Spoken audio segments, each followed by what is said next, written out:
Hello বন্ধুরা। আজকে হচ্ছে দাদুর 1 বছরের কাজ। তো তোমাদের সাথে আজকের দিনটা এইভাবেই শুরু করছি।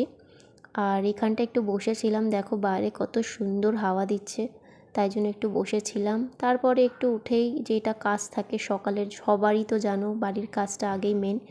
তো ঘরদোর পরিষ্কার করে নিয়ে সেদিনকে ঘর পোছাও ছিল আমার। তো সমস্ত কিছু করে নিয়ে আগেই চলে গেছিলাম স্নান করতে। স্নান টান করে নিয়েই সেদিনকে একটু শাড়ি পরেছিলাম, যেহেতু দাদুর কাজও ছিল আর পিসোমশাইও আসার কথা ছিল। সেরকম কিছু না, এমনি ইচ্ছা হয়েছিল পরেছিলাম। তো এখানে দেখো ঠাকুরমশাই সব জোগাড়পাত্রি করে সব নিয়ে চলে এসছে, আর নিচের ঘরেই আছে কাজটা আমাদের হবে। আর তারপরে আমি নিচেই চলে এসেছিলাম, কারণ আমার বরমশাই হচ্ছে এখানে খাবার নিয়ে এসেছিলো। খাবার বলতে হচ্ছে পনির, যেটা রান্না হবে। এইদিকে ও সব পারে, কিন্তু এদিকেও পনির কাটতে পারে না। তো ও যেহেতু ওটা পারছিল না করতে, সেই জন্য আমি ডাইরেক্ট এসে আগে এইটাই করতে লাগলাম। অ্যাকচুয়ালি সেটা না, অ্যাকচুয়ালি হচ্ছে কি, ও সাইজটা বুঝতে পারছিল না কতটা কি বড় করবে কি ছোট করবে। সমস্ত কাজ তো ছেলেদের পক্ষে হয় না, না ওরা কিন্তু ও কিন্তু সবই পারে, কিন্তু কিছু কিছু কাজ আমার উপরেই ছেড়ে দেয়। তো সেই রকমই আমি একটু সাইজ করে দিচ্ছিলাম এইরকম সাইজের করার জন্য। দেন তারপরে উপরে চলে গেলাম, আর উপরে তো গিয়ে জানোই আমি কি করব এক্ষুনি। ফার্স্টের কাজই হচ্ছে আমার আগে গিয়ে উপরে ছাদে এই মুড়িগুলো দেওয়া। আর শুধু মুড়ি না, যখন যেরকম থাকে আমি তখন সেরকমটাই দিই। আর এই ব্লাউজটা দেখে বন্ধুরা তোমরা চিনতে পারছো, এই ব্লাউজটা কিন্তু সেই আমি মায়াপুর থেকে নিয়ে এসেছিলাম। কতদিন পরে আজকে আমি ভাঙলাম ওই ব্লাউজটা। দেন তারপরে চলে গেলাম আগে ঠাকুরের ফুলগুলো তুলতে। দিয়ে নিয়ে আগে ছোট লাড্ডু গোপালকে স্নান করিয়ে নিয়ে বড়টাকে তুললাম। দিয়ে তারপর ওকে একটু আদর করে ভালোবেসে তারপরে গিয়ে ওকে একটু স্নান করিয়ে দিলাম। দুজনেরই সবার আগে আমার এই কাজগুলোই থাকে, করে নিয়ে তারপর সেদিনকে দেখো স্নান করানোরও ছিল, স্নানটাও করিয়ে দিলাম। আর এখানে হচ্ছে কি মহাদেবকে একটু জলও দিয়ে দিলাম। আর এখানে আজকে আমি সমস্ত ঠাকুরকে ফুল দিয়ে মানে মন ভরিয়ে আজকে পুজো দিয়েছি। আমি সবাইকে ফুল দিয়েছি, আর এত সুন্দর করে পুজো দিয়েছি, আর এত সুন্দর লাগছেও দেখতে। ফুল টুল দিয়ে পুজো করলে না দেখতে কিন্তু ভীষণ সুন্দর লাগে।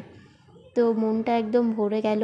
আর তার সাথে ছিল আজকে মঙ্গলবার, তার জন্য আজকে আমি একটু বজরংবলী হনুমান চালিসা আর কি আমি পড়ি। তো সেটাই আমি করে নিচ্ছিলাম। তারপরে গিয়ে আগে তুলসী তলায় গিয়ে একটু পুজো দিয়ে নিলাম। দিয়ে একটা লাল কাপড় এনেছিলাম, এটা দিয়ে আমি বাঁধবো ভেবেছিলাম। তো কোনো রকমে আর কি বাঁধতে পেরেছি, বেশিটা আমি বাঁধতে পারিনি, এটা খুলে গেছে, আবার বাঁধতে হবে। অ্যাকচুয়ালি এটা বেঁধেছিলাম কারণ এই তুলসী গাছটা নিচের দিকে অনেকটা ঝুঁকে আসছে, তো সেই জন্য এটা আমি বাঁধার চেষ্টা করছিলাম। তো উপর দিয়ে ঘেমে ঘুমে এসেই এখনই চলে যেতে হবে নিচে কাজ করতে। দিয়ে দেখলাম নিচে এসে যে বাবা অলরেডি কাজে বসে পড়েছে, আর এখানে পিসিমণিরাও এসে পড়েছে। তারপরে গিয়ে আরেকটু গিয়ে দেখি কি আমার বরের রান্নাও হয়ে গেছে। আমার পুজো দিয়ে দিতে এইগুলো করতে করতেই আমার বরের রান্না হয়ে গেছে। দেখো এদিকে করেছিল পনিরের তরকারি, আর ওদিকে ডাল। আর আমি এখানে ভাবলাম যে আমার অ্যাকচুয়ালি মানে চাটনি করারই কথা ছিল, তো এখানে চলে এলাম ফার্স্টেই চাটনিটা করতে। আর ও সমস্ত কিছু করে রেখেছিল, আর আমি ভাবলাম যে এটা করেই নিতে কী আছে।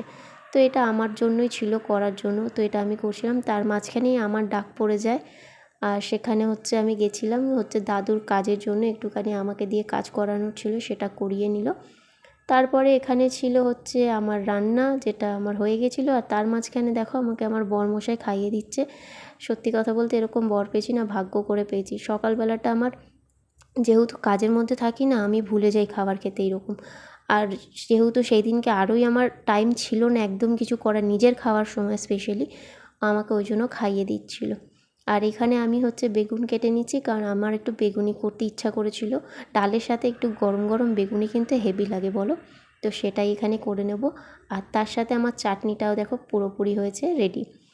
আর এখানে আমি একটু যেহেতু পিসোমশাই এসেছিলো, তো ওদের একটু খাবার দিতে হবে না, তো সেই জন্য এখানে সুন্দর করে খাবারটা বেড়ে নিচ্ছিলাম। আর সেদিনকে সেরকম কিছু ছিল না, নর্মাল বাড়ির মতোই করেছি, কিছু হেভি সেভি কিছু করিনি। যেহেতু পিসোমশাই আসবে বলেও এত কিছু করেছি, নাহলে এত কিছুও করতাম না। আর এই দেখো আমার দাদুর কাজ হচ্ছে। তারপরে সব কাজ হয়ে যাওয়ার পরে একটুখানি আমি খেয়ে নিলাম। খেতে বসে গেছিলাম যেহেতু বেলা হয়ে গেছিলো।